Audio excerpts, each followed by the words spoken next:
1.75 million broadband connections by 2017 and 600 million by 2020 at a minimum 2 Mbps download speed with the availability of at least 100 Mbps on demand. These are not just numbers, these are targets that the government has set for its Digital India mission. Launched on 1st July by Prime Minister Narendra Modi, Digital India is an initiative of Government of India to integrate the government departments and the people of India. The project aims to ensure the government services are made available to citizens electronically. The core components of this project are digital infrastructure, delivery services digitally, and digital literacy.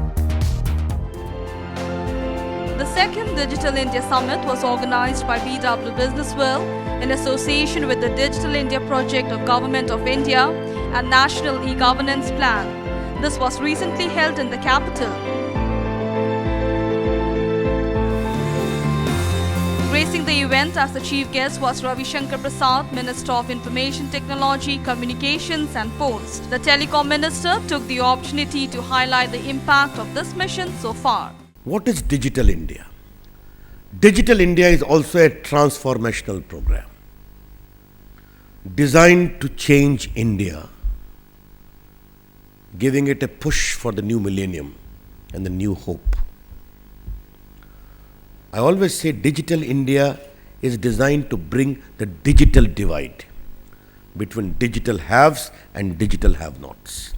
The first and foremost, erecting a digital infrastructure as a utility for the citizens of India. They're the first. The second, digital delivery of services. And the third, digital empowerment of the people of India. These are the basic three indexes around which Digital India has to rise and has to succeed. The real stakeholders of the Digital India mission are the citizens of India. Keeping that in mind, the first session of the Digital India Summit focused on empowering the digital citizen. The speakers deliberated upon strategies of bridging the digital divide between the haves and have-nots, enabling millions of people in developing and joining the digital nation, and focused on ways of ending the digital divide. The panelists included Sanjay Jagu, Director, NHIDCL, Dr. Sanjay Sood, Head, Health Informatics, CDAC, Mohali, Upmeet Singh, Consultant, NISG, and Shekhar Agarwal, Senior Vice President and Head, Vodafone Business Services.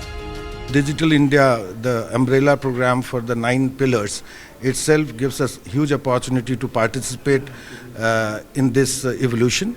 And Vodafone as an organization is ready to ensure that we participate along with the government. An innovative program under Digital India is the Digital Locker. Here is Ravi Shankar Prasad explaining the concept. Now, what is digital delivery of services? In very simple term, from caste certificate to irrigation certificate to Dalit certificate to whole range of other activities must be available at a click of a button. This digital locker which we have started. Digital locker today is what concept? Young people should keep on moving with all their certificates all over the country. That certificate must be available at a click of a button. That is digital locker. About 1 million people have already registered in that initiative. This e-visa, we decided that we will give you a visa on arrival at a click of a button. The tourism in India has risen by 44%. We launch a portal, Khoya Paya. What is Khoya Paya? In combination with the Ministry of Social Justice and Women Development. The child of an affluent family who is kidnapped or lost is traced. But the child of a poor person or a poor family is lost out. How could we bridge technology in that? Now, what is Khoya Paya? It is an app available on a mobile. An FIR is there. The photograph of that kidnapped or lost child, he or she, is there on your mobile.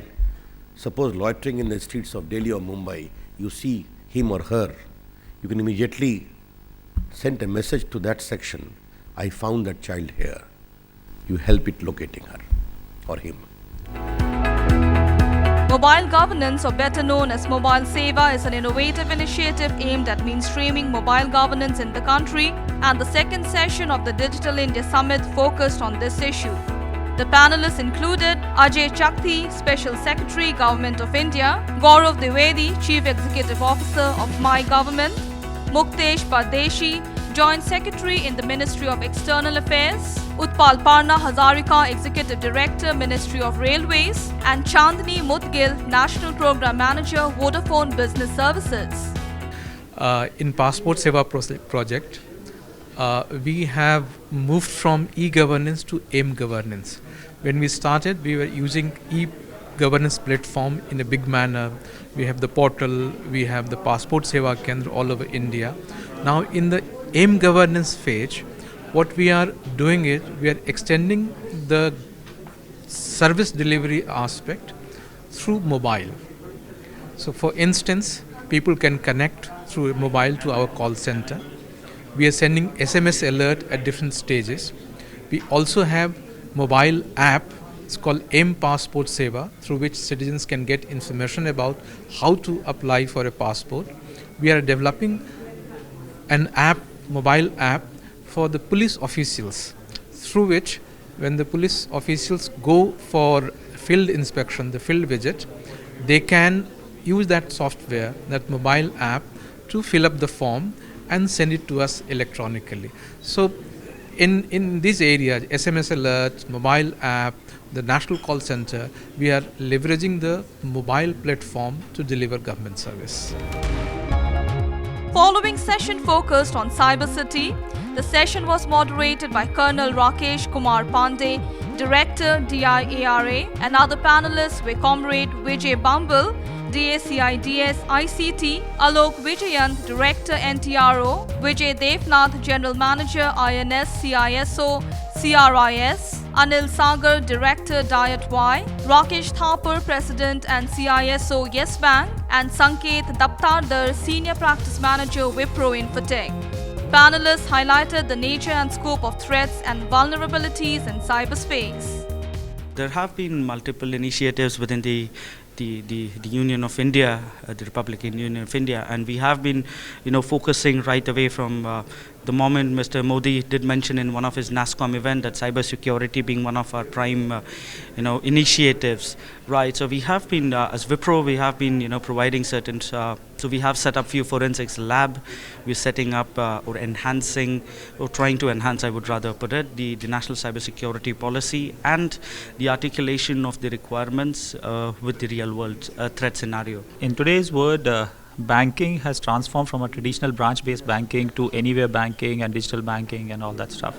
So cybersecurity becomes very, very important because there's no perimeter, there's nothing. The client can come over any delivery channel and transact. So it's very important to authenticate the client, to identify what he has raised out, to ensure that the integrity of transaction is maintained.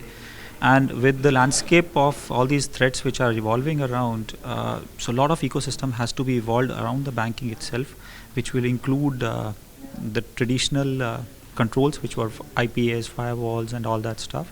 In addition to that, we also need to put in place the awareness, so which is something which we see in today's world, being a cyber world, which is required on our end user customers space. So there's a lot of awareness that our end user need to be equipped with before they take up these banking channels, because they part of with their credentials and all that, so which is very, very, very problematic in considering the banking industry. That's how it is. In his speech, the Telecom Minister also took the opportunity to highlight some of the issues plaguing the sector. There are issues of connectivity, there are issues of availability. Once the broadband thing comes about, it will be addressed. But what is important is that the telecom operators presently also need to understand that they have to reinforce their system. They have to optimize their resources, and they need to invest. Obviously, this situation cannot be appreciated that only you keep on acquiring customer after customer and don't give them flawless service. And whatever further is required to be done will be done in building solutions.